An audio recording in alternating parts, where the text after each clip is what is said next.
Lepo dobrodošli v novi epizodi podcasta Poslovni nasveti Gospodarske zbornice Slovenije. No, danes bomo govorili o eni izmed ključnih tem za prihodnost našega gospodarstva, in sicer o krožnem gospodarstvu. Torej o poslovnem modelu, ki ni le bolj prijazen do okolja, temveč podjetjem ponuja tudi nove poslovne priložnosti, tudi nižje stroške in večjo odpornost. A tokrat ne bomo ostali le pri teoriji. Kot običajno smo v goste povabili dva zanimiva gosta. Najprej navdihujoč primer iz prakse, in sicer podjetje Jurta, ki že več kot desetletje dokazuje, da se lahko združita trajnost in podjetniški duh, v tem primeru z izdelavo posebnih šotorov iz trajnostnih materialov. Torej z nami je Simon Gantar, soustvarjalec te zanimive zgodbe, s katerim bomo raziskali, kako izgleda krožno gospodarstvo v praksi, zakaj je določen domač les boljši od eksotičnih materialov, pa kako lahko tudi majhna podjetja naredijo velike korake v smeri krožnega gospodarstva. No, na drugi strani pa bomo pozdravili našo drugo gostjo, in sicer direktorico službe za okolje, podnebje in energijo, gospo Antonijo Božič Cerar pri Gospodarski zbornici Slovenije, s katero pa bova spregovorila o novem slovenskem centru za krožno gospodarstvo, ki je letos začelo delovati. Torej, kakšen je namen centra, katere storitve nudi podjetjem na področju krožnega gospodarstva in kako stopiti v stik z odgovornimi na centru. O vsem tem torej v današnjem podcastu. Spoštovana gosta, lep pozdrav. Hvala lepa, ker ste si v teh poletnih časih vzela čas tudi za naš podcast. Živja. Ja, hvala za vabilo in priložnost. Antonija, midva sva se dogovorila, da se bova kar tikala, ne? Pa če mi dovoliš, ker sta sodelavca, pa te kličemo Tončka, lahko tudi te tako prijazno naslovim? Tako, ponavadi me kličejo Antonija, kadar sem v težavah in me hočejo kregati. Potem si danes Tončka. Dobro. Začniva Tončka pol kar midva, ne? V bistvu na nek način pri osnovah. Kaj dejansko pomeni krožno gospodarstvo na primeru nekega podjetja, a ne?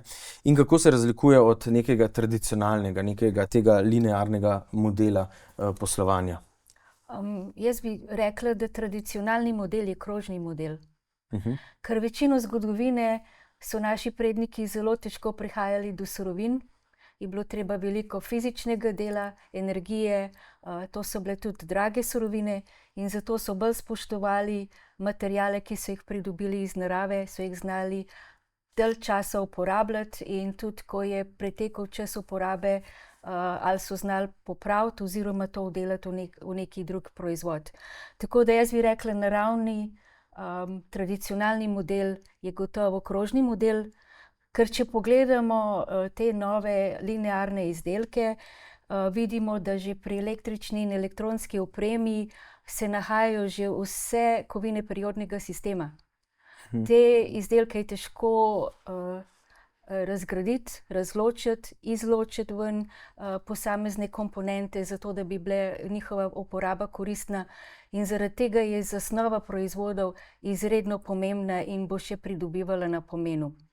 Če pogledamo skozi človeško zgodovino, so bili prvič metalurški procesi rudarjenja, rafinacije in tudi taljenja kovin popisani šele 1556.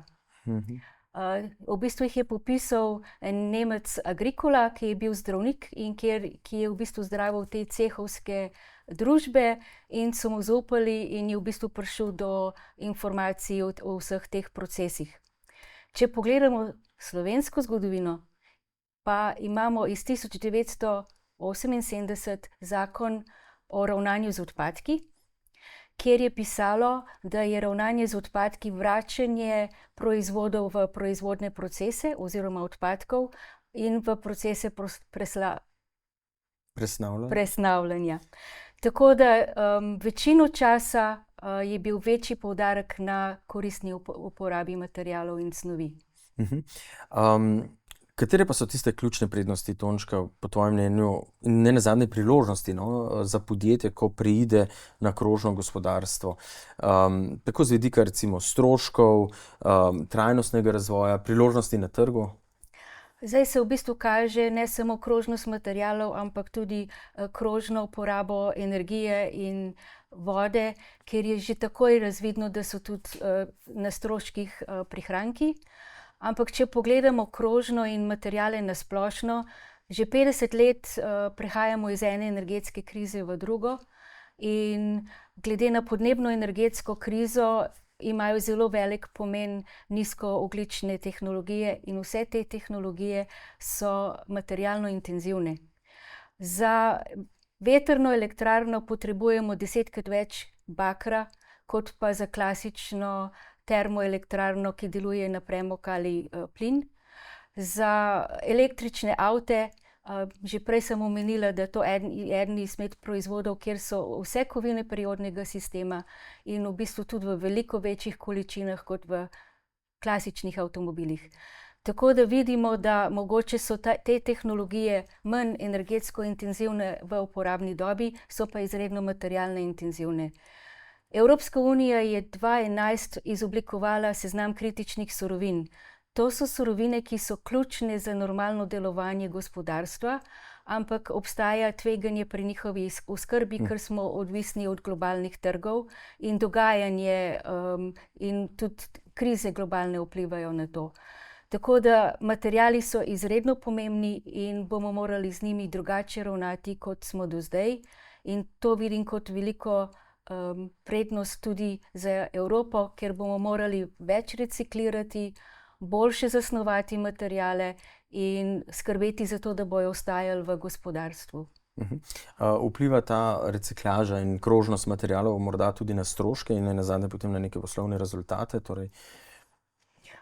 V bistvu energetsko pridobivanje materialov iz rudnin je energetsko izredno intenzivno in so večja združenja evropska, industrijska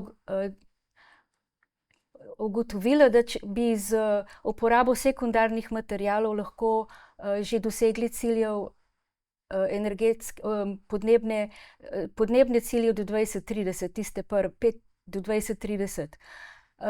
Zato, ker je to energetsko tako intenziven proces. Problem pri predelavi oziroma reciklaži sekundarnih surovin pa je zasnova proizvodov, ker je težko in energetsko, materialno, fizično intenzivno izločiti te materiale in razgraditi izdelke na primeren način. Več bomo o priložnostih in o pozitivnih vidikih krožnega gospodarjenja na primeru podjetja potem dorekli tudi z Simonom iz podjetja Jurta. Pa morda prej še, Tončka, ali imamo v Sloveniji dovolj spodbud, naj si bo to zakonodajnih, naj si bo to finančnih, izobraževalnih, nazadnje, za podjetja, ki želijo poslovati bolj krožno. Morda našteješ nekaj konkretnih virov, tudi finančnih spodbud, ki so na voljo tovrstnim podjetjem? Ministrstvo za gospodarstvo, turizem in šport načrtuje 2 razpisa, oba v vrednosti 15 milijonov evrov. En je za krožno uporabo lesa, drugi je za krožne proizvode. Tako da se načrtujejo spodbude, so pa tudi izzivi, predvsem zakonodajni, ker podjetja, ki si želijo industrijske simbioze, imajo precej negotovosti, kdaj lahko neki industrijski odpadek klasificirajo kot stranski proizvod oziroma sekundarno surovino. In potem, ko že dobimo odpadek, je zelo težko priti iz odpadka nazaj v surovino oziroma koristen proizvod. Ker najprej mora biti ta snov predelana oziroma reciklirana, potem pa mora v bistvu tudi ustrezati statusu prenehanja odpadka, ki je tudi dolgotrajen administrativni postopek, ki mora biti podkrepljen z različnimi analizami in dokazili. Gospod Gantar, predlagam, da sva Simon in Jernej. Vaša zgodba se je začela, torej podjetja Jurte, z 2 prvima Jurtama leta 2008, če se ne motim. Morda za začetek pojasniva, kaj pravzaprav je Jurta, kje oziroma za kakšne namene se uporablja. Ja, jurta je tradicionalna v bistvu hiša, po namenu bolj kot šotor, predvsem iz Mongolije, pa z tistega azijskega področja. Prvič, ko smo se seznanili s tem, se nam je res del tak učinkovit, trajnosten prostor, ki se nam je zdelo, da bi ga res lahko za evropski trg majčkeno dodelali, pa tudi tukaj ponudili, smo videli številne prednosti. Baje se je razvil iz tega indijanskega tipija vigvana, zaradi tega, ker ima steno in potem je prostor še bolj izkoriščen. Tradicionalno ima na sredini tako odprtino, ki se reče krona. Predvsem je Azijcem je funkcioniralo zaradi tega, ker je take sestave, da se da v bistvu vse dosti na hitro podreti, pa iti naprej, ne, za nomadski način življenja. Pri nas vidimo pa prednosti predvsem to, no, okroglo obliko, tako energetsko je prijeten, nekaj drugačnega je, lahko je kot delovni prostor. Predvsem zdaj razvijamo v smeri, da bi bilo to za turizem, za glampinge, pa tudi tako za neke joga delavnice, za kakšne take posebne stvari. No, kako ste to jurto pravzaprav razvili od nekih teh taborniških poskusov, ne, pa vse do poslovnega modela, ne? Ki ga danes poznamo pri vas? Ja, to je postopek, a ne, ta prva je bila pač kopija tistega, ki smo si zapomnili pač na pogled, a ne, potem pa se upošteva različne specifikacije okolja, ne, tukaj je precej več vlage, ne, tam je postavljena na tla, tukaj je bilo treba podest, pa potem za življenje v jurti čez celo leto je pomembna vlaga, pa je treba s temi membranami prav narediti, pa les prav obdelati, pa tako, a ne, in potem pride en tak izdelek, ki je ohranil tisto tradicionalnost, s tem, da je prilagojen potem in ima tudi dolgo življenjsko dobo na tem področju, a ne, ki ga ponujamo. No, zakaj ste se pa odločili za izdelavo, recimo jurt, ne, torej teh šotorov, prav iz teh trajnostnih naravnih materialov? To je verjetno tudi dražje kot kupiti neke na trgu narejene, že pripravljene materiale. Ja, so danes lahko bistveno cenejši. Predvsem zaradi tega en vidik je tako, da je tudi tradicionalno iz naravnih materialov. Drug vidik je zaradi tega, ker res dobro izgleda, pa je počutje, čist po domače povedano, pa je počutje ful dobro, ne, če bivaš v enem prostoru, pa vse z naravnih materialov, pa že sama oblika je taka, je že samo po sebi, pač še kar logično, a ne. Morda je majčkeno dražje, je pa zaradi tega tudi toliko drugačno, da je pa tukaj tudi ena določena prednost, a ne. Kako se pa recimo krožni vidik teh materialov, ne, gradnje, ti lahki naravni materiali, les, izraža pri vaših teh projektih, tako z vidika izbora materialov, potem proizvodnje in ne nazadnje recikliranje teh materialov, potem enkrat, ko življenjska doba jurte tudi poteče, ne? Kje je ta, bom rekel zdaj, kje se kaže ta krožnost gospodarjenja pri vašem podjetju skozi celoten proces? Ja, zdaj recimo pri sami enostavnosti, pa tudi pri stroških, a ne. Če so taki materiali za izolacijo, je lahko volna. Čist volna, živalska. A ne, to recimo po neuporabi se jo lahko uporablja za karkoli, lahko je tudi za zastirko na vrtu. Les lahko vedno konča, če ni zaščiten s kakšnimi kemijskimi stvarmi, kot kurjava, zadnja stvar, ne, da se še kakšno pohištvo vmes narediti, ali pa še kaj drugega, a ne. In tukaj ohranjajo te materiali eno določeno vrednost, ali pa vsaj stroškovni z njimi na koncu, ne, kakor če so neki zahtevni materiali, a ne, tako kot je gospa Antonija že omenila, a ne, če je cel periodni sistem kovin, jaz verjamem, da to kar stane, da se razgradi pravilno, a ne. Torej v bistvu sledite na nek način temu načelu zero waste pri vaši proizvodnji in pri samem produktu. Ja, Lahko bi se rekel, ja. Koliko časa pa je recimo življenjski cikel in vzdrževanje enega takega objekta šotorskega s temi naravnimi materiali? Ja, v bistvu naravni materiali, ki so na suhem, ki so v notranjosti, je praktično neomejeno ali pa lahko rečemo več 10 let. Zunanje ponjave, ki pa so na dežju, pa ki so pa vseeno kakšni dodatki zraven, zaradi tega je pa tako kakšne 20 let. Potem je treba pa 20-25 let, no. Ki so izpostavljeni soncu pa vlagi pa tako.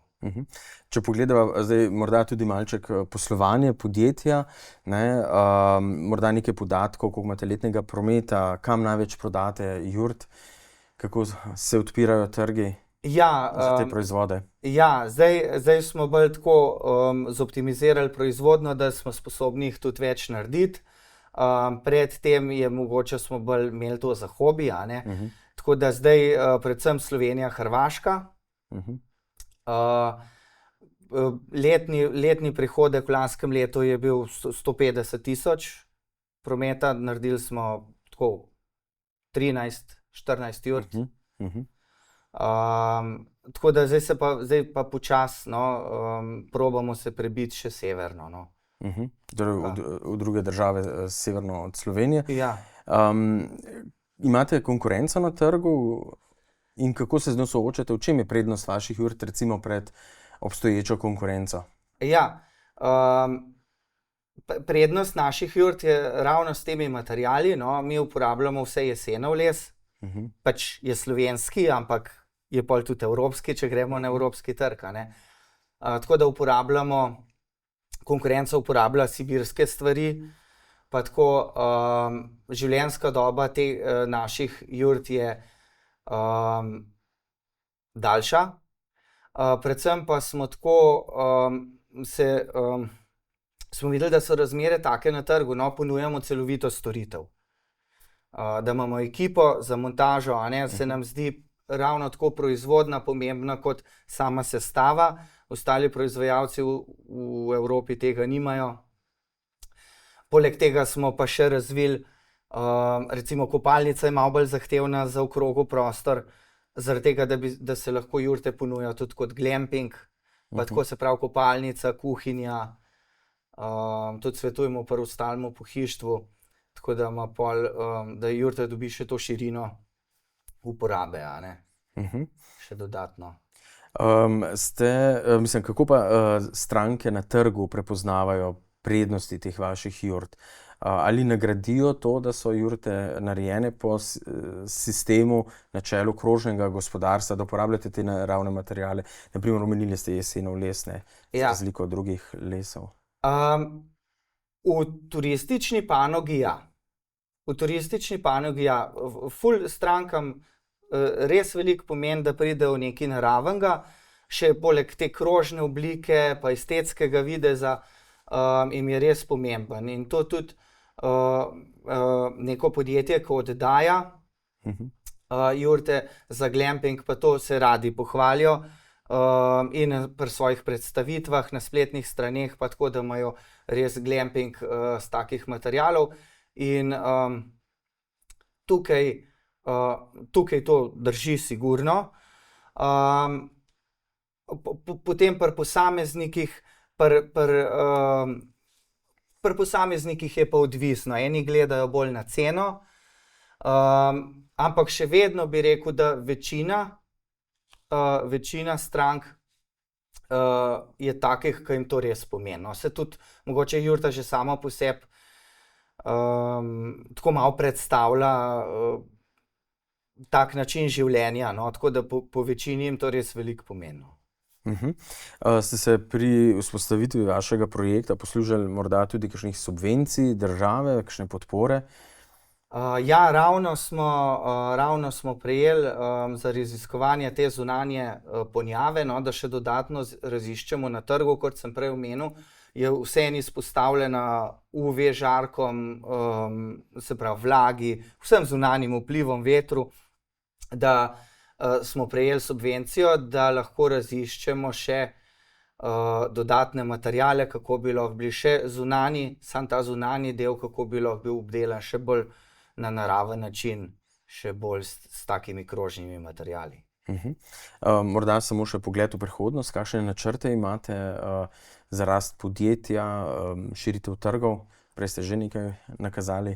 Ja, predvsem vidimo tukaj priložnost znotraj Evropske unije, kar tako, da bi pokrili kar celo, ker smo tako dodelali in opremo in jurto so res uporabne za res širok nabor panog ali pa uporabnosti, ki se lahko izvaja v njih, tako da bi bili kar radi tako lider v Evropi, predvsem morda celo, da bi zamenjali kakšno mobilno hiško ali pa kakšen večji del mobilnih hišk Z jurtami. z jurtami, ki je to res prednost za nekoga, ki oddaja te stvari.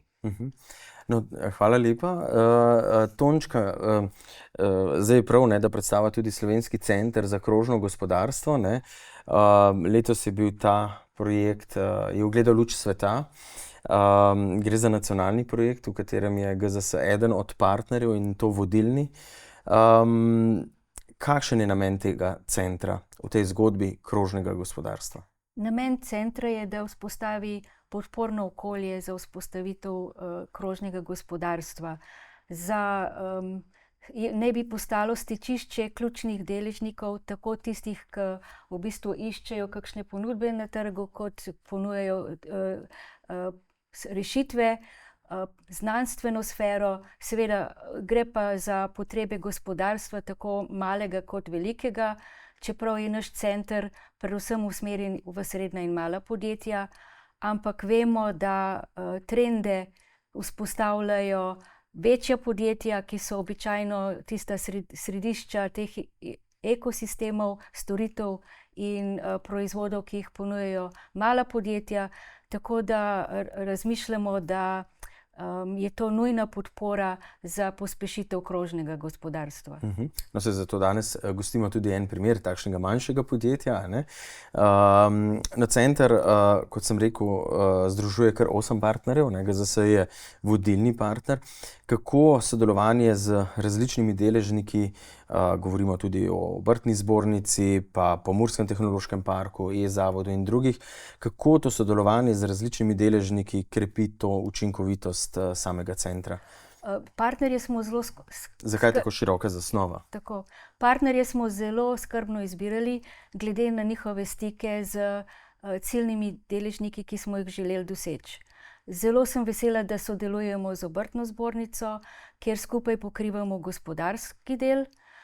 Imamo Zavod za gradbeništvo, ki v bistvu ima povezave z raziskovalno znanstveno sfero in tudi z gradbenim sektorjem, ki je izredno pomemben del krožnega gospodarstva.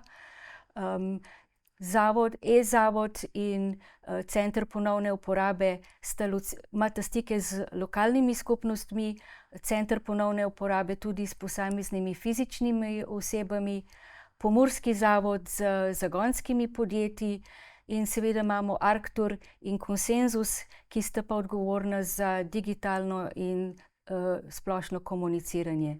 Tako da partnerstvo cilja vse te ključne deležnike, ki jih želimo vključiti v naš center. No, zdaj se pri tistem pomembnem vprašanju, kaj pa sam center ponuja podjetnikom, gospodarstvenikom, torej z vidika svetovanja, izobraževanja in tako naprej.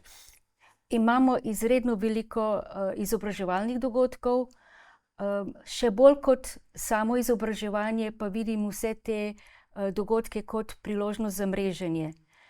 Vedno ponavljam, da eno samo podjetje ne more biti krožno, to je vedno na podlagi sodelovanja.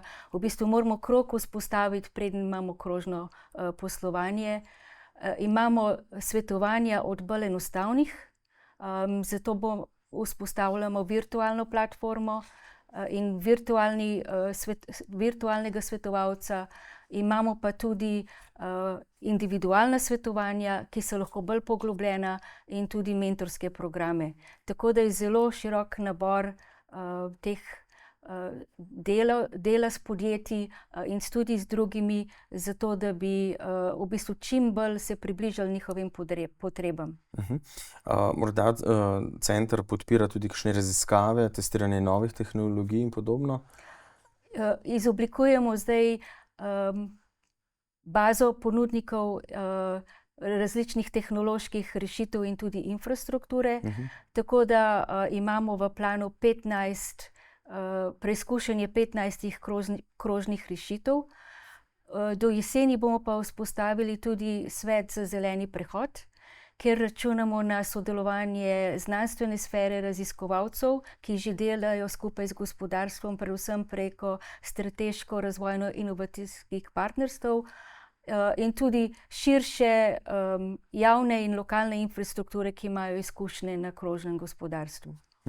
No, podjetjem je na voljo kar 12 fizičnih in tudi virtualnih točk po Sloveniji. Kakšna je njihova vloga, kje jih lahko podjetniki dosežejo in komu so namenjene? V bistvu imamo centre tako postavljene, da mislimo, da imamo relativno lahek dostop in hiter dostop do tistih, ki jih te informacije zanimajo.